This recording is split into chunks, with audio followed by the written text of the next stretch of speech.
All right, so we are your presenters today. So my name is Emily Kruckelberg. I'm an extension educator in farm safety and health with University of Minnesota Extension.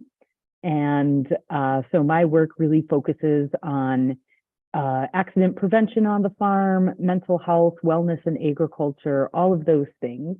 And I will let my co-presenter introduce herself now. Yeah, hi, my name's Angela Gupta. I'm a University of Minnesota Extension forester. And as Emily said, we are both out of the Rochester Regional Office, so down in Southeast Minnesota.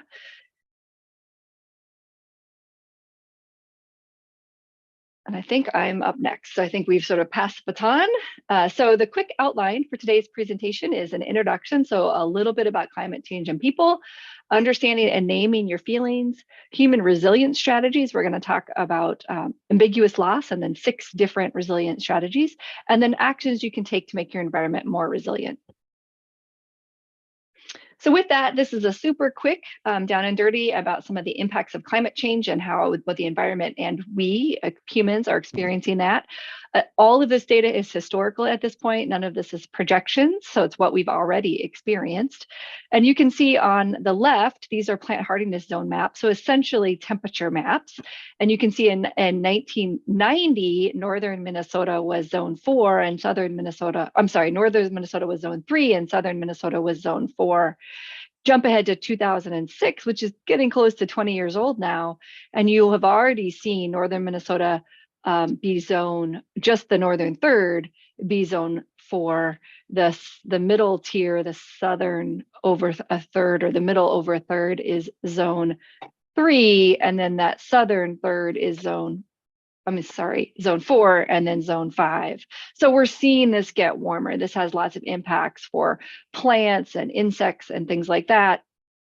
And again, we've already experienced these changes. And it's a complicated chart, but just know these are temperature highs and temperature lows. And what you're seeing here is in these last few decades, really gigantic extremes that are all really above what was previously considered normal. And so we're experiencing that. Our environment is experiencing that in things like drought stress. So you can see these high temperatures, it's increasing the stress on the landscape, and you're trying to get tree mortality. You and I might experience that with a campaign. This is out of the US Department of Health. So Beat the Heat. So we're seeing a lot more really high temperature days where we're needing to stay in the shade or indoors to really regulate our own body temperatures and be safe. And so these are all things that we're experiencing, right? And they're changes from our history and our memory that are a new reality. Precipitation, again, all historical data starting in 1891 through 1920, and then the newest data being 1981 to 2010. So even this is 13 years old. But what you're seeing is it is wetter in southeast Minnesota, drier in northwestern Minnesota, but that wetness, so that greater than 30 inches of precipitation a year, is now all of the eastern flank of Minnesota. And we have no areas that are consistently getting less than 20 inches, which we would have had previously. So we're getting wetter. That's the bottom line. And again, we experience this. This is what it looks like. So the previous mean, and now you see that we are consistently higher than that with these big spikes. And so what are those spikes? Those spikes are a lot of flooding. And so this is Nurseland State Park in central Minnesota, south central.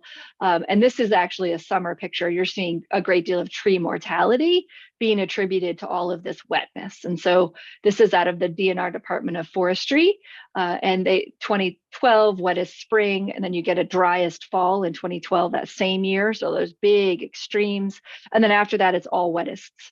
So 2013, wettest spring, 2014, wettest summer, a 4th wettest summer, 10th wettest summer, 8th wettest fall, 7th wettest fall, 5th wettest spring, 5th wettest fall. And so that precipitation is really starting to cause a lot of problems in this forest. But you and I are likely experiencing this with campaigns like this, Turn Around, Don't Drown, when it comes to flash flooding on our roadways. And so it's disrupting our daily life in these big storm events. And that's if we get off easy, right? That's if there's not home damage or damage in our communities. So these are real. This is real impact and change because of the climate. And so this causes lots of feelings. And so your feelings are real and they have names. And I think we benefit from learning what those names are. So a couple that I think are particularly appropriate to climate change is solastalgia. So this is stress caused by environmental change. And I think some common examples. So this is a picture of my husband and my son from years ago. And this is a lake up in northern Wisconsin. We have friends that have a cabin there. And this shoreline is no longer there. It has been moved up. Many cabins have been flooded out and had to be removed, and all the trees surrounding that shoreline are now gone. So we are going back to this cabin this summer, this July and late July and August. And frankly, I have both anticipatory grief and I'm anticipating solastalgia because of this drastic change that has happened on this lake. And my son is 17, right? So he's probably 4 in that picture. So in about a little over a decade, we will have seen this pretty gigantic change to this place that holds special meaning in my heart. Another example of solastalgia that is commonly used to describe this is if you grew up on a farm or in a neighborhood and you go back to visit your old home and it's now been converted into a parking lot or something like that, that can evoke the same feelings of solastalgia. Anticipatory grief, I've alluded to, that's what I am already feeling in advance of our vacation this summer. And that sadness or grief experienced before an event in anticipation of that change. So I know from the cabin owners that it has changed significantly. And so I have to sort of just prepare myself for how I can learn how to enjoy the space as it exists today while recognizing that it's changed. And so it will never be like it was when this picture was taken that lives on my husband's dresser.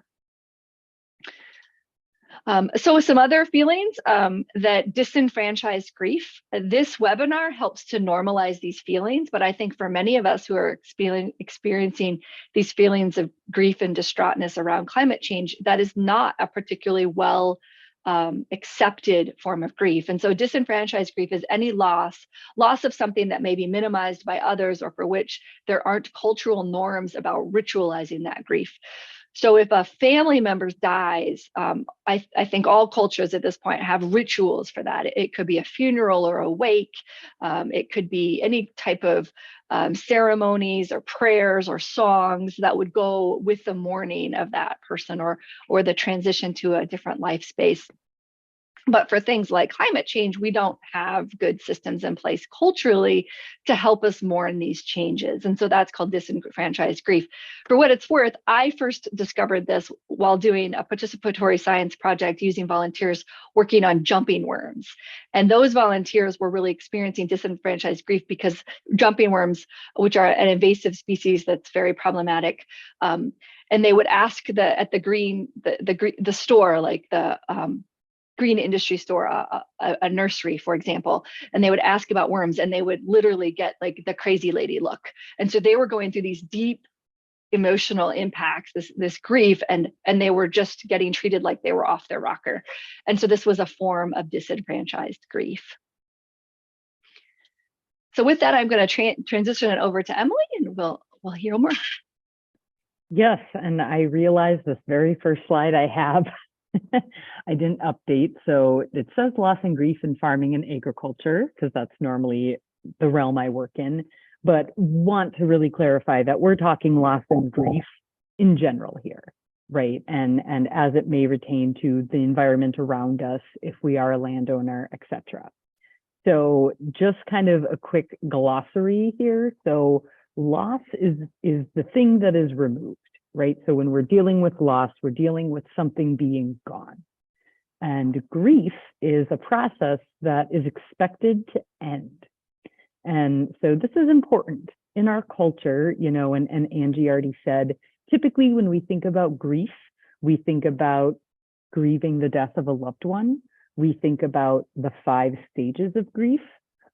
The problem with that is the original 5 stages of grief, you know, bargaining, denial, acceptance, etc., that we're used to, those were created based on people who themselves were dying.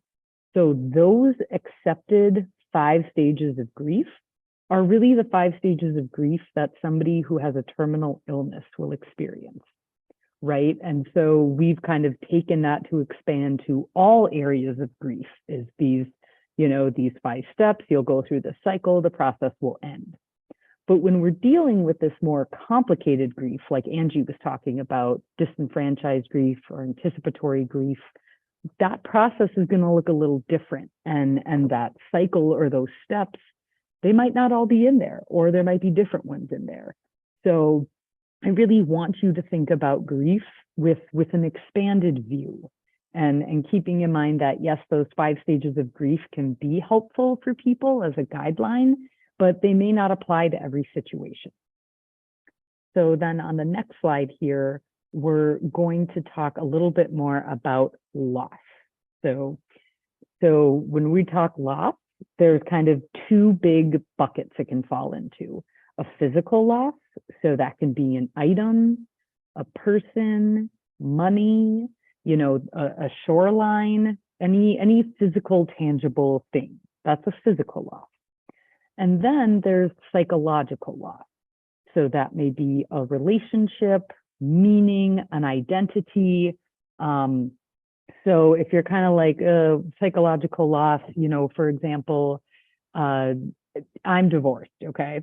So when my ex-husband and I divorced, I lost him, I knew that, but I also lost a lot of relationships, friends that had kind of been his friends, I lost those, right? That was a psychological loss, losing those relationships. None of those people have passed away, but I don't have them in my life the way I used to, right? So that's a psychological loss. And typically in something like death, for example, that's really the most common example of loss we give, that is a physical and a psychological loss, in that, physically, the person is gone, we have buried them, we have a death certificate, etc. And psychologically, we also know that they are gone, right? So we may still, well, I think about them constantly and I carry them in my heart. And so they still have a psychological presence for you in a way, but that they are gone. All right. And so we are kind of setting this up because we're going to talk about something called ambiguous loss. So we'll go to the next slide here. It's going to be all blank to start. And so we talked about our psychological loss and our physical loss. And so how we determine if we're experiencing clear loss, no loss, or ambiguous loss is by looking at these psychological and physical losses. So Angie, I'll have you click and our first box will pop up. So yes, there is physical loss, and yes, there is psychological loss. So this is a clear loss. All right, so it is a loss. Someone passed away, we know they are gone. Our family sold our land, and that's, hard, but we know that has moved on. And then we'll click again and see that when there is no psychological or physical loss, it's not a loss. This box is really in here just to fill out my chart so it looks even. So we'll go to the next one now. And so this is when there is a physical loss, but not a psychological loss. Okay. So it's considered a type 1 ambiguous loss. I don't get too caught up in the types, right? I want you to be thinking about, is there a discongruence between physical and psychological loss? All right. So if an example, I'll give kind of a general example used in practice, and then something a little more specific. So, ambiguous loss theory was pioneered by Dr. Pauline Boss at the University of Minnesota decades ago. And one of the early examples she gave of a physical loss with no psychological loss would be a missing child or a soldier that's missing in action, right? So physically, you don't know where they are. Physically, they are lost. But psychologically, they're still alive to you. And if you, talk to people who have had loved ones that are missing, a lot of them will say, they're still alive until it's confirmed otherwise, right? So that can be a type of ambiguous loss where this physical presence is not there, but in your mind, that thing still exists. right? It is still there. It's just not right in front of your face. And then, Angie, if you click again, our other type of ambiguous loss is a psychological loss with no physical loss. And the best example of this is people with Alzheimer's or dementia. So as time goes on, you know, that person may be your mother, but they don't recognize you as their child anymore, right? You have psychologically lost that relationship with your mother, but physically they're still there, right? They're still alive, they're still around, but they are no longer your mom, right? They are a patient. So though that's ambiguous loss, and then some other examples that are more applicable as we think about climate and then our environment around us. You know, what Andy shared was a great example at the very beginning, right? That shoreline, you know, has changed drastically over the last decade plus, you know, and so physically there's been a loss there, right? That lake looks different. It's not what it was. But I imagine, you know, psychologically, Angie and her family and their friends still have an attachment to that lake, right? We still have happy memories here. This is still a place we like to come, but, you know, it's not what it used to be either. So there's ambiguous loss in there. And like Angie talked about, she knows she's going to feel some grief because she knows it's going to keep looking different, right? But psychologically, it's still, you know, this sacred outdoor space where they've spent time with family and friends. So I think, you know, ambiguous loss is something that's been around for a while, but we are just starting now to apply it to these other areas. And I think that it fits really well as we talk about climate change and our changing environment, you know, to realize that we are experiencing loss and thus we are going to experience grief as well. And the thing that makes ambiguous loss tricky is that's especially where you get that disenfranchised grief that Angie was talking about, right? It's a loss for you, but because it's maybe not a fully socially sanctioned loss, the way a death might be, you know, you may be really upset that a storm destroyed, you know, the oak tree that's been in your yard for decades. Other people might not totally understand that, right? And so it's important to be able to say, like, yes, this is a loss, and yes, I am experiencing grief in this. And so that's why we kind of introduce this as we think about climate change. But we'll go to the next slide. And so just a little more theoretical background of ambiguous loss. So it's a loss that remains unclear and thus has no closure. So that's what makes that grieving process difficult. It's also a loss that won't have any official verification, so can't totally be clarified, cured, or fixed. And again, the loss is going to be physical or psychological, but with incongruence between the two. And the pathology really lies in the external context of the ambiguity, not in the individual or the family, right? So if we are experiencing ambiguous loss, it is, again, from our external context, we're feeling this way, right? It's not, you know, from us as an individual, it's us reacting to what's happening around us. So on the next slide, we're going to talk, you know, about how can we take action? That is, you know, the biggest question that I get. So we'll click again. So by building resilience in ourselves and our environment, that's really what we want to talk about today, you know, in relation to climate change and mental health. You know, we need to be building resilience in ourselves and our environment. So on the next slide here, just a brief definition of resilience.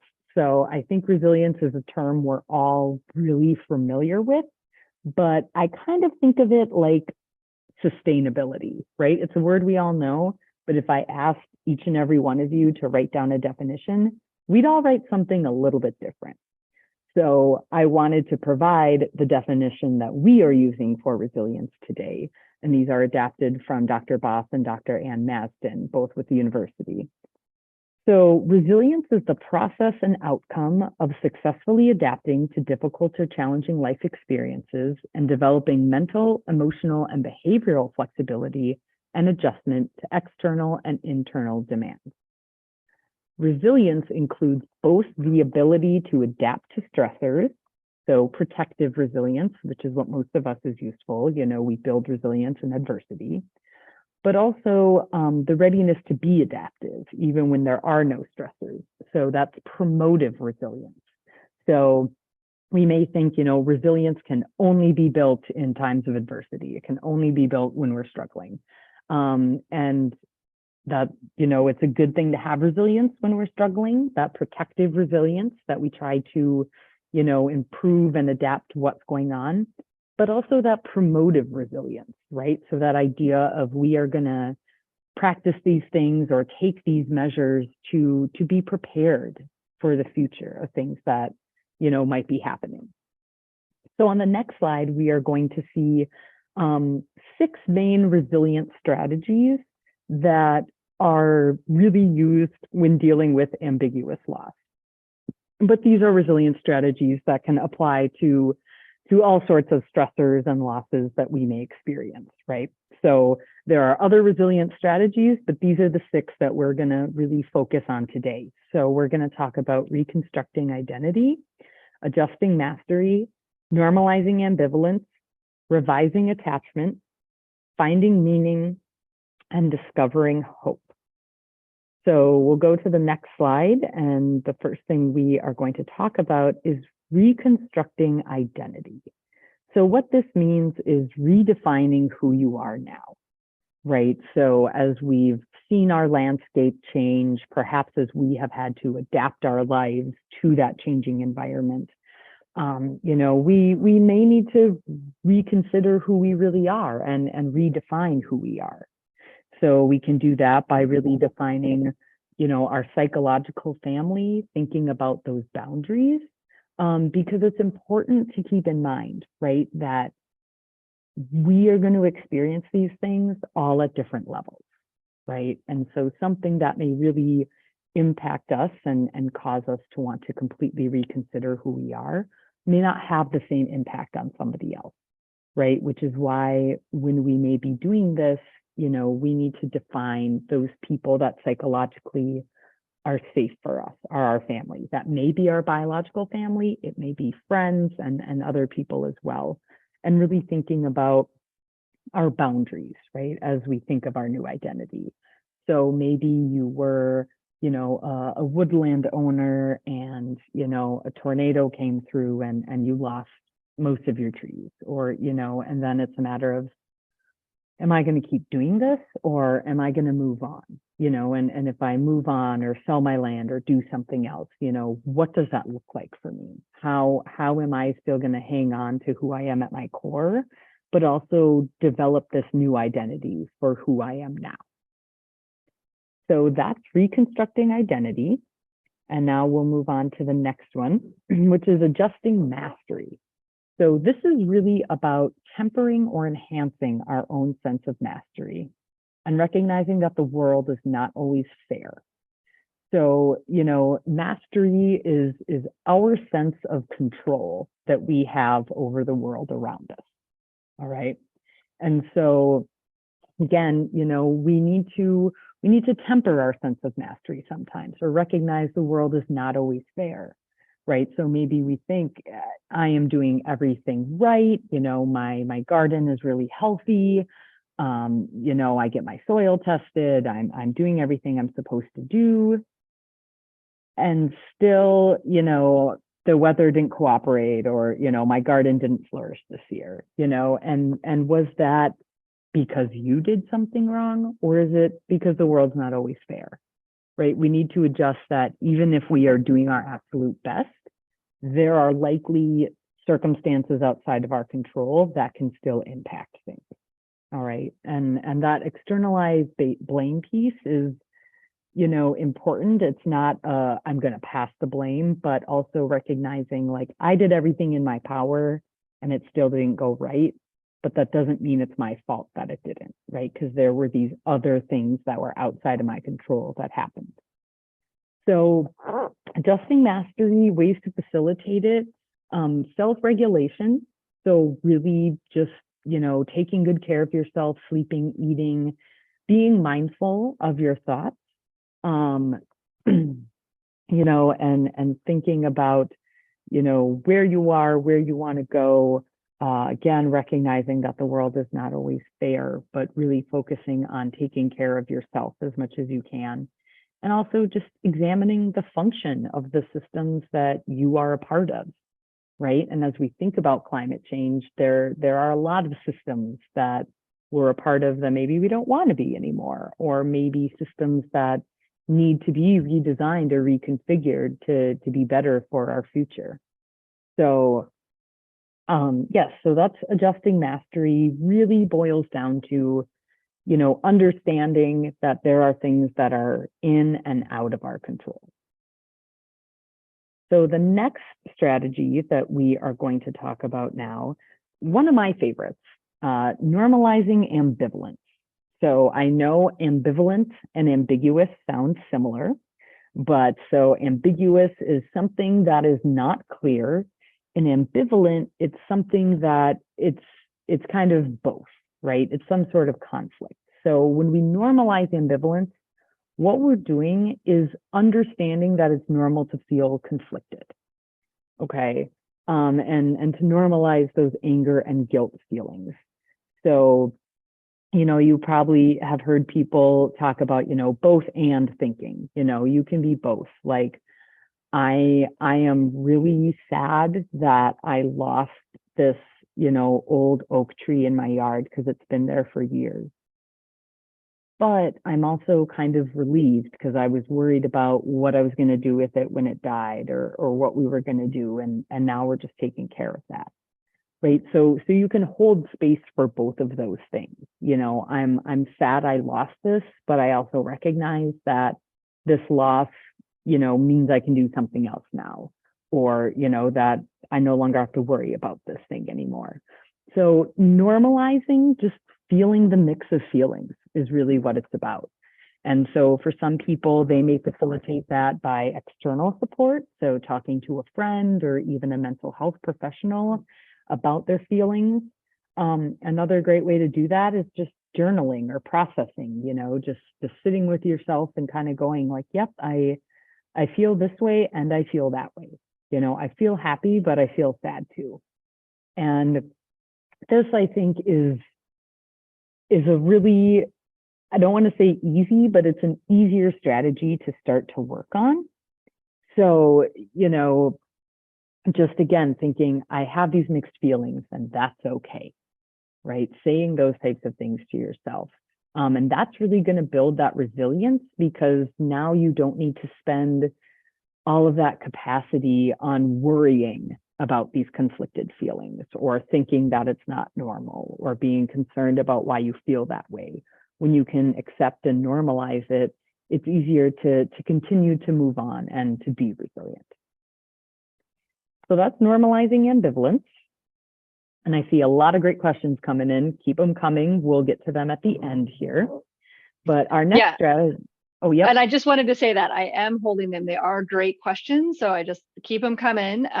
But it's great what's going on there. And they're just big enough that I think they'll make more sense at the end. All right. Thanks, Emily. Yes. All right. So next, and this is one when Angie and I were getting this presentation together, this is one that I know Angie really kind of latched onto. And for me, it's one that also makes a lot of sense. And that's revising attachment as a resilience strategy.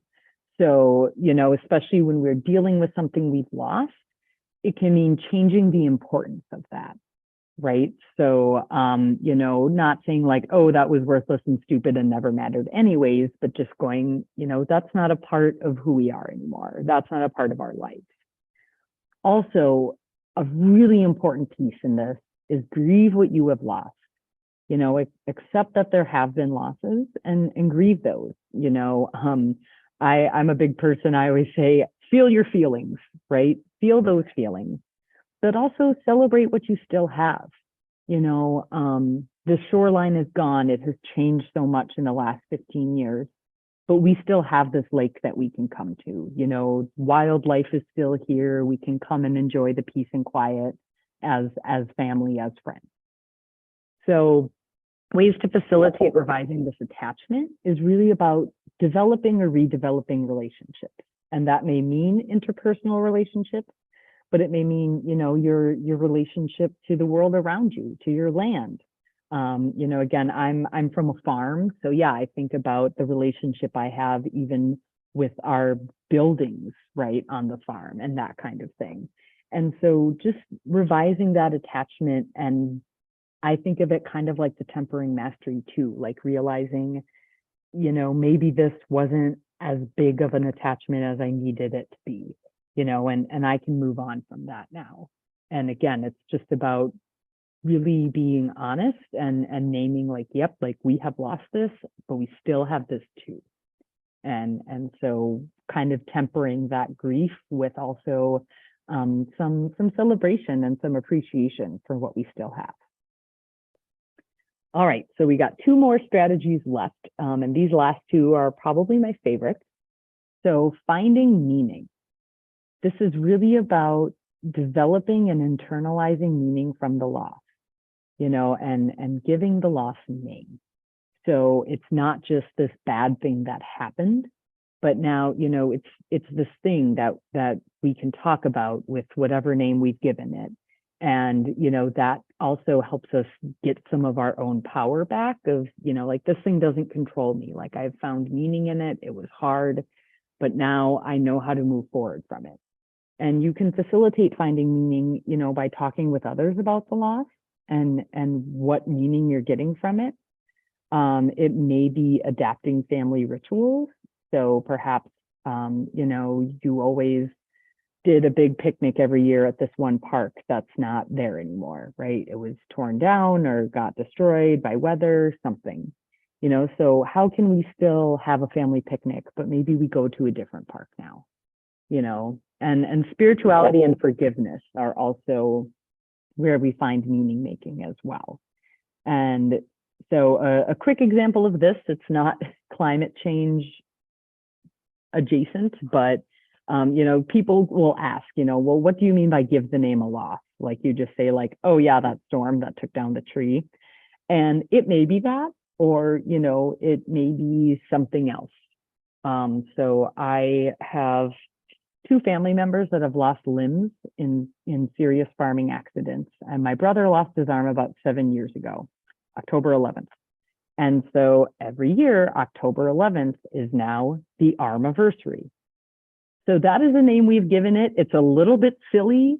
It might seem a little bit strange, but we are a family that really copes with humor. And so it's kind of a funny way for us to like remember this really hard day that we all went through. But now like it's the armiversary and we're able to reflect and look back on, you know, like that was a major loss, you know, losing a limb. But, you know, there's so much meaning we found in that. It brought us closer together as a family. We found ways to make new adaptations, you know, things like that. And so we've really added meaning to what my brother's accident was beyond just an accident where he lost his arm. So that's finding meaning. And then our final resilience strategy, somewhat similarly, is discovering hope. So what this means is, you know, being comfortable with ambiguity and knowing that it won't always be exactly what we think it will, or we might not always have all the answers. And also it's about having hope for a brighter future, right? I know that a lot of the conversations we have around climate change, and especially climate change and mental health, can feel a little doom and gloom. And I don't think that that's a bad thing, right? You know, we have some very serious problems that we're facing, but we also need to keep hope alive, right? And that is also, again, for our resilience, hoping for a brighter future. And we facilitate hope by, you know, laughing, again, you know, coping with humor. Some people find spirituality to be helpful at this stage. You know, again, redefining justice. What really is just and fair in this world? and how can we make our world more just and fair for the things we care about. And then, again, kind of tying back to the adjusting your mastery, really defining what you can control, right? And so, sorry, I just lost my train of thought for a second. So, in discovering hope, we're really focusing on, like it says, having hope for what's going to come next, and finding those hopeful pieces in perhaps kind of bad situations as well. So, again, with resilience, this is not a cure for our stress. It's not a cure for what is happening to our planet. This is really about, self-preservation and protecting ourselves. And I saw just briefly a question that floated up in the chat, and we'll get to it, but I think it said something like, how do you kind of take care of yourself but continue the fight, right? And that's what these resilience strategies hopefully will do, is they give you the chance to feel your feelings, experience these things you've been through, but then also, continue to move forward and to find other ways that we can increase our resilience for ourselves and the people around us as well.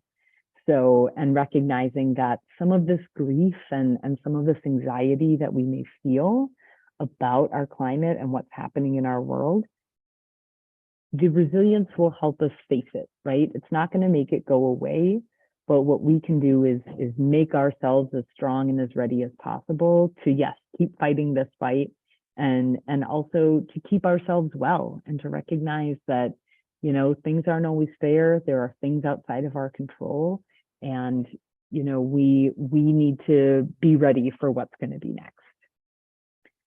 So we'll go to the next slide. All right, this one's you, Angie. Yes, it is me. So here are some examples that I will talk about the research here about time in nature, but also how we've deployed it in my family.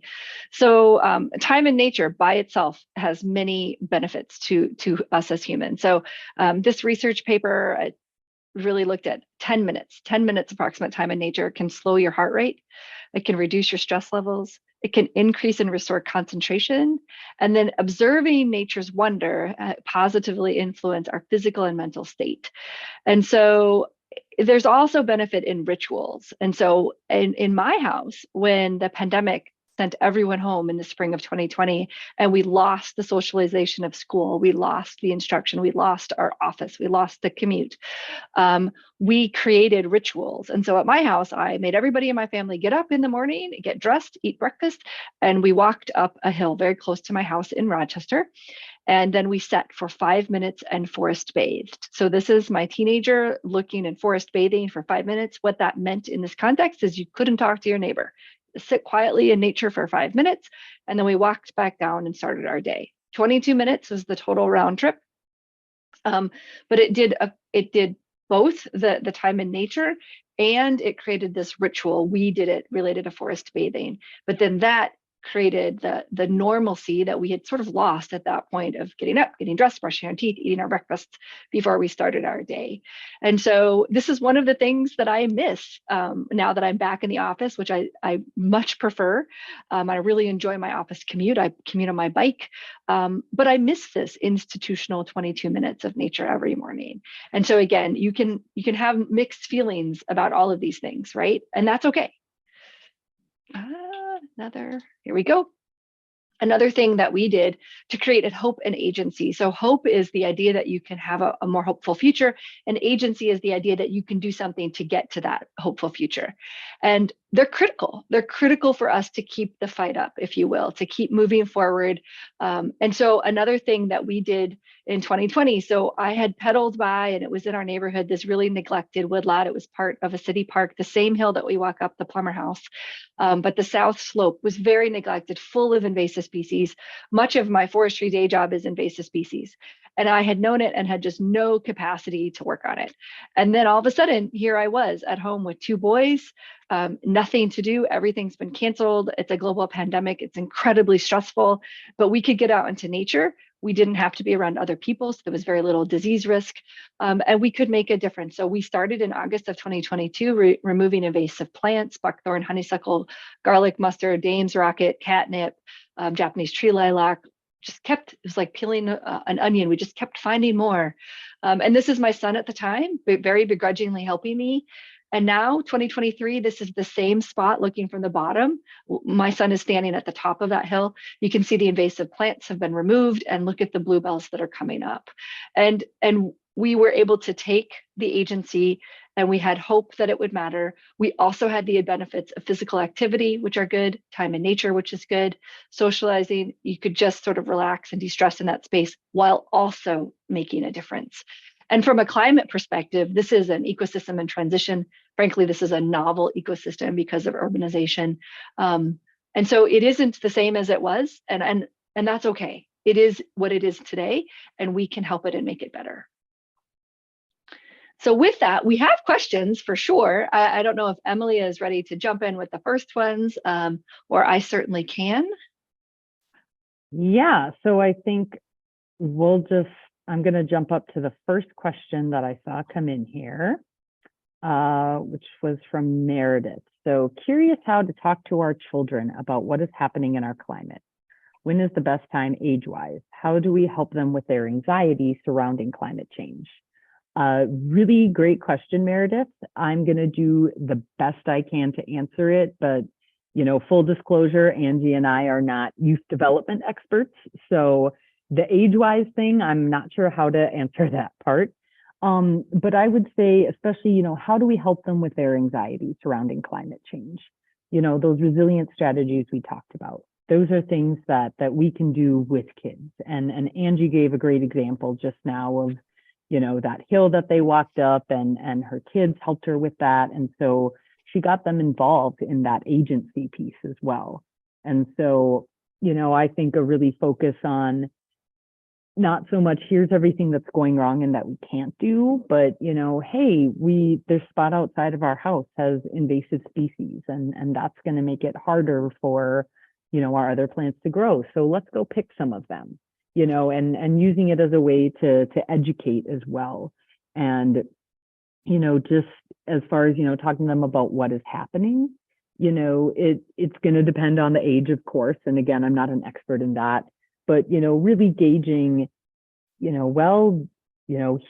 here's how greenhouse gases have warmed our planet, or something else like that, right? So lots of different ways that you can approach that. And Angie maybe has better answers because Angie has kids herself. I do not.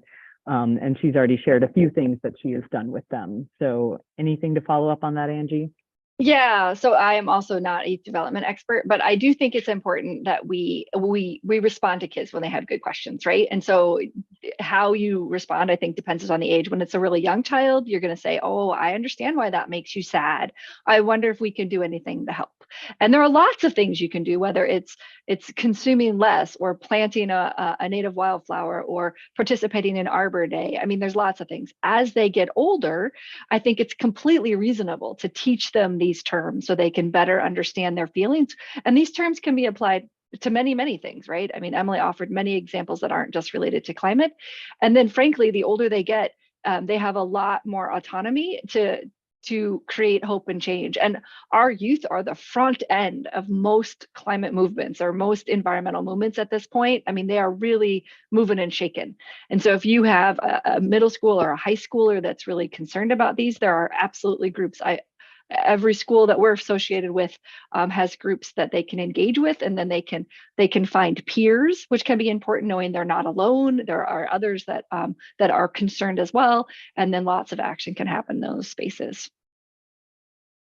All right, yeah, great, Angie. So the next question here, kind of a follow-up also from Meredith: tips for resiliency while also staying involved in the fight. I think it's hard to consume so much sad information. It causes me to need to step away from social media or news, and then I become less involved.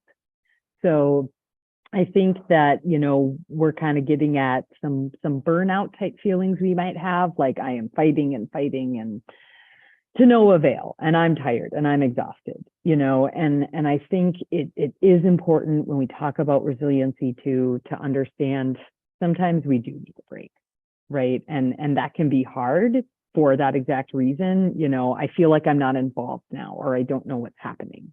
But I really think it can be as simple as, you know, for me, sometimes I'll just be like, okay, I'm done with social media for tonight, right? So it's not gone forever.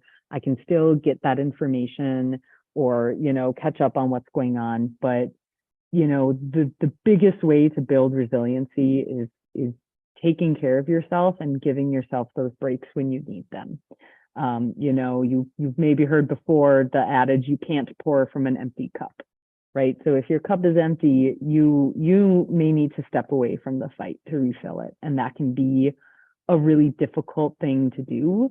But again, you know, normalize the ambivalence around that of, I'm really disappointed, I can't be more active right now, but I also am feeling better taking this break. And I know that's the right thing for me. You know, hold room for both of those feelings as you take care of yourself as well. All right. Well, we got lots of questions. Let's see. There's some good chatters. So some people are, I Yes. think, answering questions that have been asked. So if you're not following the chat, I recommend you do that. Okay. And one of the things that I'll just add on to that I learned in the Jumping Worm project is the importance of community. And so if you have a community of people, and you need to understand that not every community is right every time, right? So you can sort of bounce in and out of communities, but it can be really helpful to be a part of a community that's really active and aggressive, maybe even in their climate actions, when you're ready for that, and then know that you can step away, you know. And I think we need to normalize that you need a break, that everyone can't do everything all the time. That needs to be normalized. Otherwise you get burnout, and that's no good for anyone. And then just step away, right? And you need to feel comfortable owning that and saying it out loud. And hopefully you'll have people that are empathetic. Yes. All right. Now I see our next couple of questions are kind of big ones, but Angie and I are brave. We'll tackle them. So Brandon asked, how do we determine causation of these types of feelings related to climate change in the face of other potential broad causes that have also accelerated in the last decade, such as overconsumption of social media and other media, or simply overconsuming climate alarmism? And yes, not trying to contradict the message, just wondering. Yeah. So as far as scientifically looking at this causation, that's maybe a little out of the arena of the discussion we're having today. And, you know, I think if we're just thinking about our own feelings and I've been feeling this way and I don't really know what's causing it, that's kind of going back to those resilience steps, which you probably picked up. A lot of them really emphasize, you know, reflection and meditation or writing things down. And so, you know, I think if we're really trying to determine what's causing this, it becomes some personal work on sitting and thinking, you know, I have felt really overwhelmed lately. Well, why am I feeling that way? Is it when I'm at this certain place or doing this certain activity? And, you know, so I find myself feeling stressed when I get back from my morning walk. And it's because as I go through the walk, I see how much, you know, the river is changing, or I see all the dead trees on the shoreline, something like that, you know. And so that's not something I can give like a empirical evidence scientific answer to. But really, you know, it comes down to the individual and figuring out what has been going on and why they're feeling that way, and, you know, finding ways to move forward from that.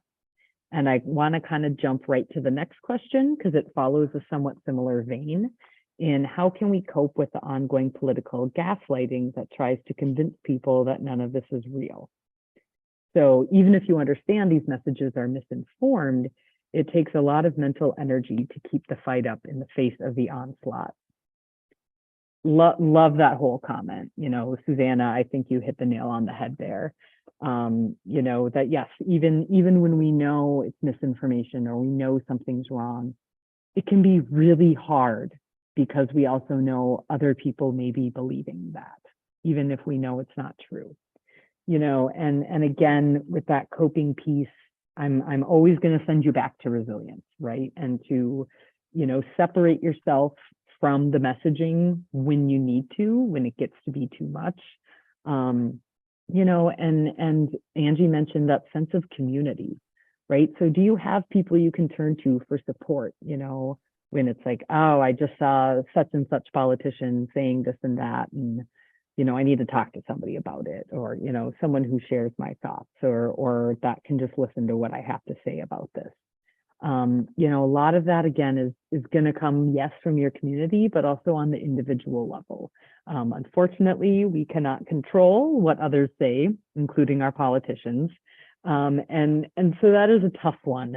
And I'm curious what Angie thinks about this as well. Yeah, so I agree with everything Emily said, but I just think we need to recognize when it's not worth the fight for us, right? So I think there are times where it's worth, like, you have the energy, the space, the capacity to sort of jump in and participate in that conversation. And then there are other times when you don't, or the risks are too great. I mean, I think frankly, like Thanksgiving dinner, for example, right? And so are the relationships with your family that may not be in alignment here with the data more important than this environmental discussion? And sometimes it might be, and sometimes it isn't, right? So you just need to create space to be comfortable with the answer at that time for you, and realize that you can't be the bearer of this all the time. And as it's been talked about, there's some shifting lanes. And so I think you need to make space to be comfortable with that.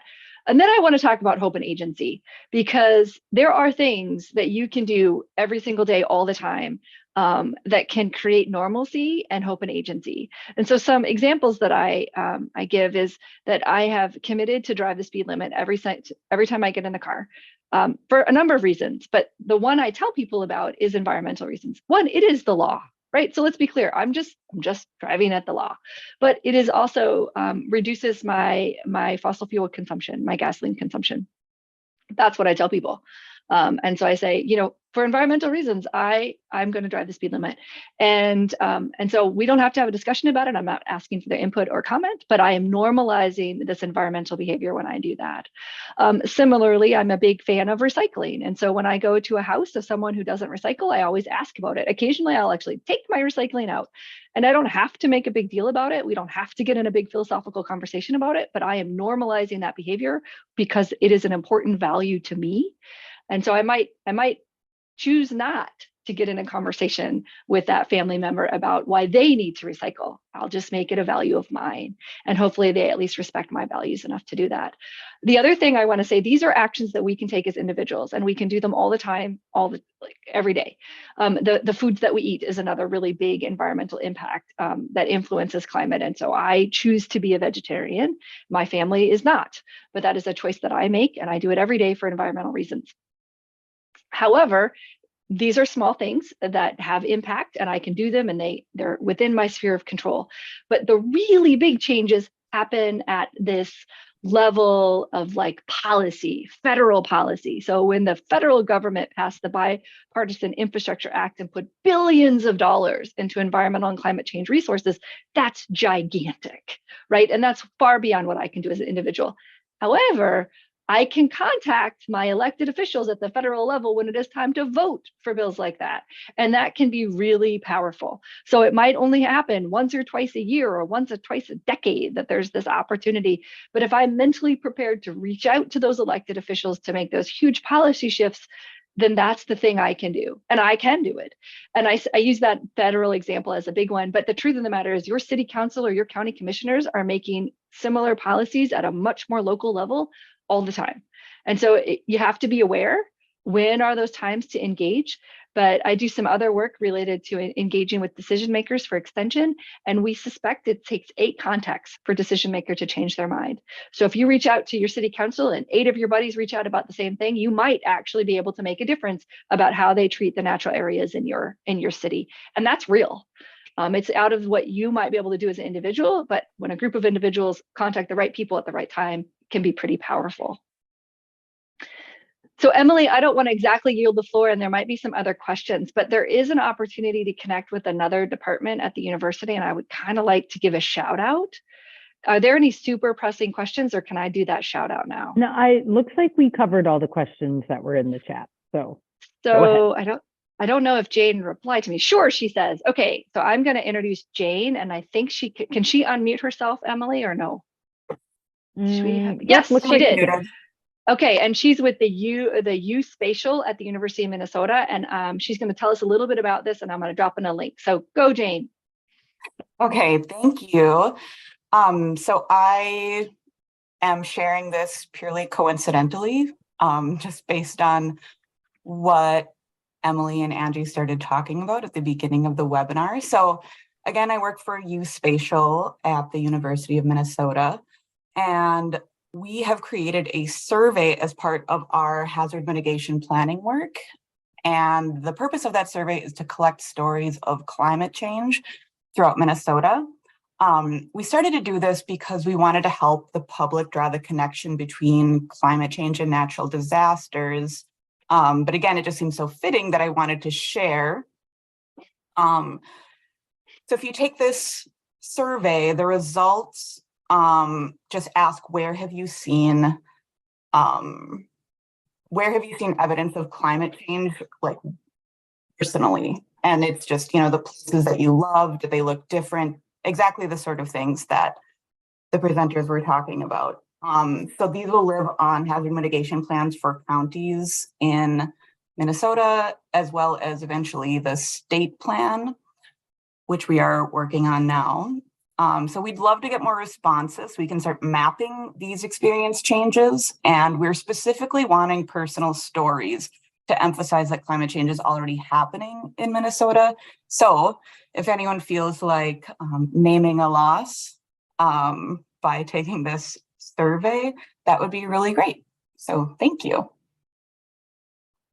Yeah, thanks, Jane. And that's such a great thing, right? We're always looking for action we can take or what we can do on that individual level, like Angie was talking about, that will have these larger impacts. And so I encourage you all to take that survey. If you have stories to share, please do that.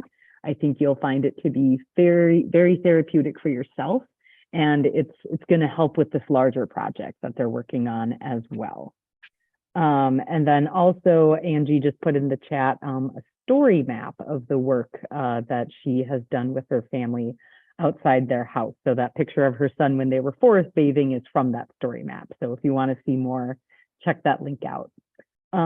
Angie, we have a couple more slides we need to show. Oh, yes, sorry. Those last ones, if you want to get that pulled up. Nope, that's fine. Yep. I'm very aware that it is one on the nose. And so I just want to get through some of these things, information about evaluation and all of that. Okay. Right. So there you go. Yes. So we have our evaluation link there, and I will get that in the chat, or I think Sarah Kroymans is on, so she wants to put that in there. Take that. So if you want a certificate of participation, you can request that after you complete the evaluation. And for those of you who are University of Minnesota employees, we do offer well-being points for our insurance incentives. And so again, there you'll complete the evaluation, and then there will be a link that you can click to request those points.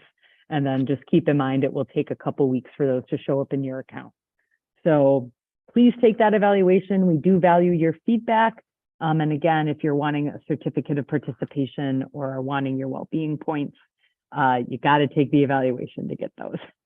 So we have that. And then the next slide here, just want to let you know that we have webinars happening through August, lots of different series, 31 different webinars. So please, check more of those out, scan that QR code you're seeing on your screen right now. You can see we have a lot of different series that we have. We have Charlas en Español, so talks in Spanish, finding balance, about mental health, that's okay. We were talking about climate, what's for dinner, financial management, so all sorts of things. We really encourage you to check out more of our webinars if you are interested. And then, of course, lastly as well, this is a part of what webinar series? I just saw that. This is both a finding balance and a climate and disaster preparedness one. So I believe that asks that on the evaluation. So you can select finding balance, or you can select climate and disaster preparedness as that one.